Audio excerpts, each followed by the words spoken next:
Oke, assalamualaikum warahmatullahi wabarakatuh. Ini untuk pengantar tugas besar manajemen proyek ya. Jadi kan di Google Classroom maupun di WhatsApp sudah diberikan file soal ya. Di situ terdapat 7 file dan satu lampiran dan 3 lampiran. Jadi yang pertama ada TOR. TOR itu apa sih? Nah, TOR itu memuat hal-hal apa saja yang perlu diperhatikan ketika proses pengerjaan tugas besar, dan di sini memuat nantinya salah satunya adalah terkait teknis bagaimana pelaksanaan tugas besar itu, kemudian timeline dan format laporan. Nah, mungkin di sini untuk latar belakang aku skip ya, nanti bisa dibaca sendiri. Tapi yang ingin aku highlight adalah di bagian timeline perlombaan. Jadi eh, tugas besar manajemen proyek ini sekaligus nantinya akan dilombakan. Nah, ini untuk timelinenya. Jadi pendaftaran sebenarnya pendaftaran ini formalitas saja ya, karena teman-teman sudah otomatis langsung terdaftar sebagai peserta. Kemudian pemberian soal, kemudian ada pengerjaan. Nah, pengerjaannya adalah dari 1 April hingga 31 Mei. Sudah dari tanggal 1 yang lalu ya. Kemudian pengumpulannya nanti ada di tanggal 3 Mei, sorry, ada di tanggal 3 Juni, dan terakhir ada presentasi hasil final ada di tanggal 10 Juni. Seperti itu. Nah, kemudian eh, ketentuan perlombaannya, nanti mungkin beberapa poin bisa dibaca sendiri. Yang ingin aku highlight adalah ini, makalah hard file dijilid soft cover harus diterima oleh panitia paling lambat tanggal 3 Juni pukul 10 WIB kepada asisten kelas masing-masing. Nah, kemudian sistem lombanya adalah babak eliminasi dan babak final. Nah, untuk babak eliminasi itu setiap kelompok akan bertanding pada tiap kelas. Jadi satu kelas itu ada 7 sampai 8 kelompok akan ditandingkan. Nah, yang sekiranya paling bagus, maka dia akan mewakili kelas masing-masing. Seperti itu. Jadi eh, kelas A ada 8 kelompok dan kelas E ada 7 kelompok. Nah, nanti dari kelas A ini akan ada satu perwakilan, kelas E satu perwakilan, begitu pula dengan kelas-kelas yang lainnya. Nanti eh, perwakilan itu akan men apa ya, akan mempresentasikan hasil pengerjaannya di final. Jadi pertama per kelas dulu, kemudian yang kedua final itu perwakilan masing-masing kelas akan ditandingkan seperti itu. Kemudian terakhir keputusan juri dan panitia bersifat mutlak dan tidak dapat diganggu gugat. Nah, untuk soal dan ketentuannya, jadi kan soalnya sudah diberikan ya. Kemudian yang kedua, pekerjaan yang diminta dikerjakan adalah pekerjaan persiapan, pekerjaan tanah dan pondasi, pekerjaan struktur, pekerjaan arsitektur, dan pekerjaan MEP, yang mana nanti dapat dilihat lebih lengkapnya pada item atau file bill of quantity.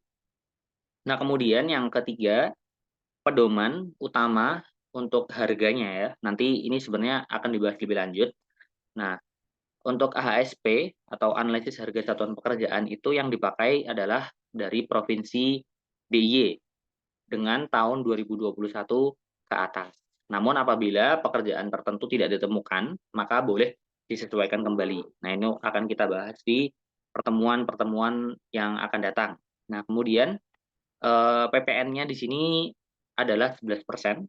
Nah, kemudian jurinya dari dosen, manajemen, konstruksi. Kemudian kalau dosen itu yang akan menjuri di pertandingan final. Jadi untuk yang pertandingan mas masing-masing kelas itu yang menentukan juara atau yang menentukan yang layak untuk maju ke tahap final adalah dari asisten seperti itu. Nah, kemudian ini untuk dokumen penawaran atau bahasanya kalau dari kita laporan tugas besarnya gitu. Nah, untuk laporan tugas besarnya nanti kita menjadi beberapa bagian. Yang pertama ada bagian awal, jadi ada cover, ada halaman pengesahan. Nah, halaman pengesahannya disamakan saja seperti laporan-laporan praktikum pada umumnya, kemudian kata pengantar dan daftar isi. Nah, kemudian di bagian bab 1 ada latar belakang dan tujuan. Nah, ini juga bisa disesuaikan masing-masing kelompok. disusun kata-katanya sendiri ya. Jadi latar belakang kenapa sih, adanya lomba ini atau tugas besar ini tuh latar belakangnya kenapa dan tujuannya itu apa. Nah, itu bisa menggunakan kata-kata masing-masing. Nah, sebenarnya di sini kan kita sudah memberikan latar belakang ya.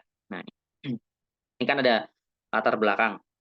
Nah, nantinya mungkin bisa dipakai, tapi tetap perlu disesuaikan lagi. Jadi nggak full kopas, eee, bisa dipakai cuma perlu kata-katanya perlu diubah sesuai gaya bahasa masing-masing, atau ya diparafrase lah gampang.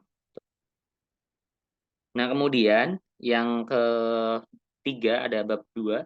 Bab 2 itu nanti ada berisi volume, daftar harga satuan, kemudian AHSP, RAB, rekapitulasi RAB, dan time schedule, gitu. Nanti dan bagian terakhir, bagian penutup ada kesimpulan atau ya bisa dibilang ini bab 3 lah, bab 3 penutup, seperti itu.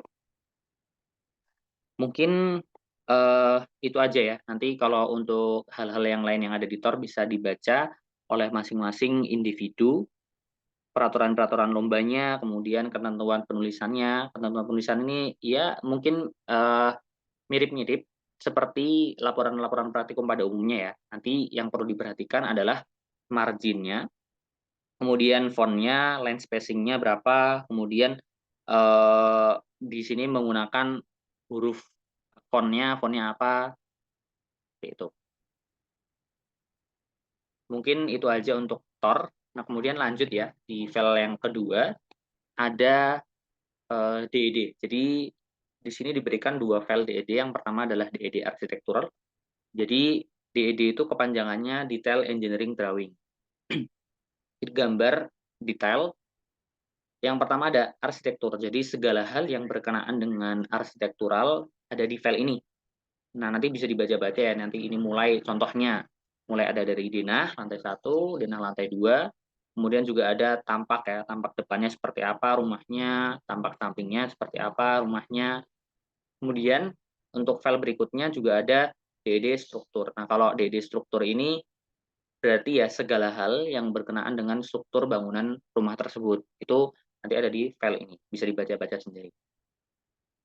Yang ketiga, yang keempat ya. Yang keempat ada BOQ. Nah, BOQ itu eh, daftar volume yang nantinya akan dijadikan acuan untuk pembuatan RAB. Kalau teman-teman kan diberikan udah dikasih file Excel ya, namanya itu sheet-nya ada BOQ aja. Nah, di sini yang perlu diperhatikan adalah eh, teman-teman silahkan menghitung untuk RAB-nya hanya yang ada di BOQ. Jadi kalau misalkan ada penawaran yang ada tender di luar proyek asli nih, nah kemudian dikasih BOQ. Nah, ya udah hitung aja yang ada di file BOQ ini. Jadi segala hal yang tidak ada di list BOQ ini nggak usah dihitung. Misalkan misalkan nemuin nih di gambar, oh ternyata ada item beton apa gitu. Tapi kok di BOQ-nya nggak ada. Nah, berarti nggak usah dihitung karena kontrak yang akan kita kerjakan hanya yang ada di BOQ, seperti itu. Jadi ini sebagai pakem dan kuncian gitu. Yang dikunci adalah dua hal. Yang pertama, uraian pekerjaan. Jadi ini nggak boleh diubah-ubah sama sekali. Nama item pekerjaannya dan urutannya harus sesuai dengan yang ada di file ini. Nah, kemudian pakem yang kedua adalah satuan. Nah, kalau tadi kan sudah membahas terkait uraian pekerjaan ya, kita harus mengerjakan ya sesuai uraian pekerjaan yang ada dan tidak usah menghitung item pekerjaan yang di luar daftar. Ya, kenapa? Karena nantinya jadi rugi kalau jadi kontraktor, eee, misalkan nih jadi kontraktor, ternyata kamu disuruh ngerjain A, B, C. Nah, ternyata kamu tambahin item D. Nah, nanti item D ini bakal nggak dibayar sama owner. Nah, itu nanti jadinya rugi gitu. Nah, kemudian pakem yang kedua adalah satuan. Jadi ketika teman-teman menghitung, harap melihat satuan yang dipakai. Contoh, oh pagar sementara itu kita akan menghitungnya dalam satuan meter saja. Nah, berarti kalau satuan meter saja kita hitungnya panjangnya aja, panjang pagarnya itu berapa gitu. Contoh lain, pembuatan bedeng pekerja. Oh ternyata satuannya meter luas atau meter persegi. Berarti kita harus ngitung luasnya itu berapa. Berarti panjang dikali lebarnya. Atau contohnya di galian tanah. Oh, ternyata galian tanahnya diminta dalam satuan meter volume atau meter kubik. Nah, berarti kita harus ngitung panjang dikali lebar kali tingginya. Seperti itu. Jadi disesuaikan. Atau besi nih. Oh, besi ternyata satuan yang diminta adalah kilogram, bukan panjang. Berarti kita misalkan kita hanya mengetahui informasi dari gambar itu panjang dari besinya. Oh, berarti kalau kita misalkan tahu nih dapat ternyata kita butuh besinya itu 1 meter, tapi yang diminta adalah kilogram. Berarti kita harus konversi dari meter itu ke kilogram, gitu ya. Itu untuk pakemnya. Kemudian file yang kelima adalah rencana kerja dan syarat. Nah, untuk rencana kerja dan syarat ini isinya adalah rencana pekerjaan dan syarat-syarat pekerjaan yang harus dilakukan. Aku kasih contoh sedikit. Nih, spesifikasi teknis. Oh, ternyata kita itu akan memakai mutu beton K250 untuk tangga, bordes, dan pagar. Kemudian K300 untuk struktur rumah. Oh, ternyata untuk keramik yang dipakai itu adalah 60 kali 60 cm, 40 kali 40 cm, dan seterusnya. Atau untuk rangka atap baja ringan menggunakan tipe C75. Nah, jadi spesifikasi-spesifikasi yang ada di sini itu yang akan kita pakai di perhitungan nanti. Tuh. Kemudian contoh lain, misalkan kita cari selimut beton. Nah, ini selimut beton. Nah, di selimut ini akan ada informasi terkait ternyata yang dipakai selimut betonnya balok itu 4 cm. Kalau untuk plat 2 cm, kalau kolom 4 cm, kalau foot plat 7,5 cm, dan seterusnya. Jadi ketika teman-teman bingung, ini spesifikasinya itu kayak gimana ya? Karena mungkin di DED tidak ada informasi, nah, maka bisa mengacu ke RKS, seperti itu. Nah, contohnya ini ada penyambungan. Oh, ternyata kalau penyambungan itu yang dipakai adalah 40 kali diameter batang. Itu untuk file yang kelima ya, rencana kerja dan syarat. Ini memang banyak, 63 halaman. Sebenarnya kalau lagi rajin ya boleh dibaca semua, tapi kalau misalkan tidak lagi mungkin apa ya, lagi tidak mau membaca semua itu sebenarnya tidak ada masalah, tapi tetap perlu diperhatikan ketika memerlukan informasi-informasi tambahan. Tuh. Nanti bisa dibaca-baca sendiri aja. Ya. Kemudian file yang keenam ada pembagian kelompok. Nah, untuk pembagian kelompok kemarin kan sebenarnya sudah sempat membuat kelompok ya masing-masing, tetapi kelompoknya itu setelah kita coba di kelas dan kita list kan ternyata sangat banyak teman-teman yang tidak bisa hadir pada hari tertentu. Kalau di list itu setiap hari dari hari Senin sampai hari Jumat ada sekitar 16 sampai 18 orang yang tidak bisa hadir. Makanya dari itu kita pisahkan eh, untuk pembagian harinya. Jadi ada 2 hari, hari yang Selasa sama hari Rabu. Yang hari Selasa sama Mas Mukti, karena kebetulan aku nggak bisa ngisi di hari Selasa. Nah, kemudian yang hari Rabu sama aku nantinya. Nah, untuk anggota kelompok ini tidak ada yang diubah sama sekali. Yang diubah hanyalah nomor urut kelompoknya agar memudahkan. Jadi, sebentar. Oke, ini contohnya pada awalnya untuk yang Hulil Hajarah, Farel, Raihan Bamahfud, dan Hendra Budi itu di kelompok 3. Tapi setelah kita cocokkan di jadwal, oh ternyata kalau dia diplot di hari Selasa, dia nabrak dengan yang anggota keempat. Nah, makanya kita plot di hari Rabu. Nah, karena itu di hari Rabu kan yang megang aku, sehingga nomor urut yang awalnya 3, nah kita ubah jadi nomor urut 5. Jadi yang beda nomor urut kelompoknya aja. Mungkin gitu. Ini nanti keterangannya ada di sini ya. pelaksanaan hari Senin adalah hari Selasa, Rabu, dan penanggung jawabnya adalah hari Selasa Mukti dan hari Rabunya aku. Terakhir, file yang terakhir adalah untuk rencana timeline asistensi dan pengerjaan tugas besar. Nah, jadi biar pengerjaannya itu lebih maksimal dan terurut dan terarah juga, kita di sini tetapkan acuan. Nah, acuannya ini digunakan sebagai sekaligus deadline-nya teman-teman untuk proses pengerjaan. Cut off-nya adalah di hari Minggu. Jadi setiap minggunya maksimal pengiriman progres adalah di hari Minggu. Jadi setiap minggu diharapkan teman-teman mengupload progres. Progresnya minimal sampai yang aku centang di sini. Contoh, di hari minggu kelima kan sudah lewat. Ini tidak perlu dilaporkan karena nanti kita gabungkan aja di minggu ke-6. Nah, minggu 5 sampai minggu 6 ini ada libur Idul Fitri. Oleh karenanya, minggu ke-6 ini kita kasih di 21 April. Nih ya, 21 April di sini. Tanggal 22 ini kan masuk ya, masuk kuliah. Nah, maka dari itu sebenarnya dari tanggal 6 sekarang sampai tanggal 21, nah itu teman-teman silahkan mengerjakan di sela-sela waktu libur. Dan mohon maaf memang apa ya, jadi membawa apa ya, THR ya, tugas hari raya.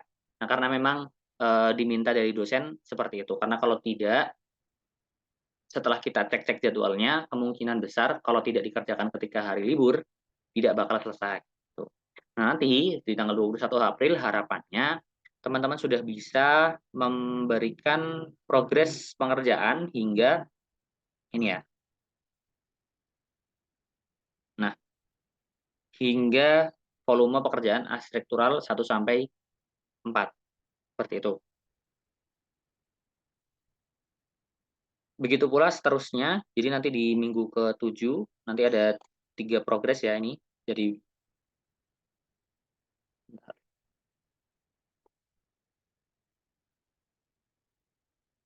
nah, jadi oh sorry, tadi kalau di sampai tanggal 26 itu sampai beton ya, beton struktur 1 dan struktur 2.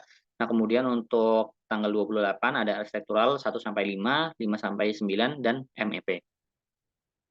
Nah, yang dimaksud kalau lantai 1 sampai 2 kan cukup jelas ya. Yang dimaksud pekerjaan arsitektural 1 sampai 4 itu apa?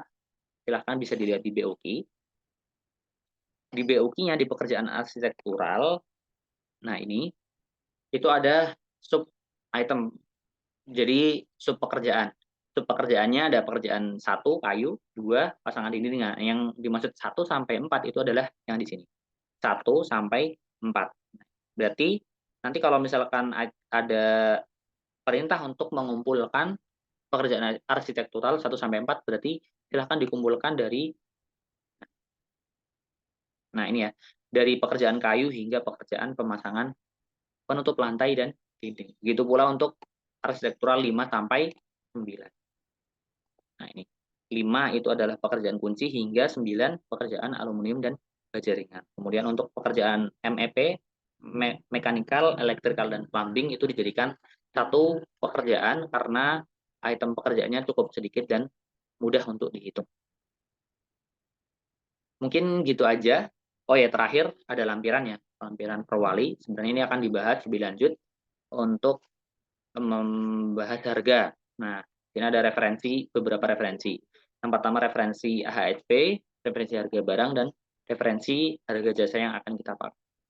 Mungkin cukup sekian untuk pengantarnya, nanti bisa dilanjut untuk perhitungan.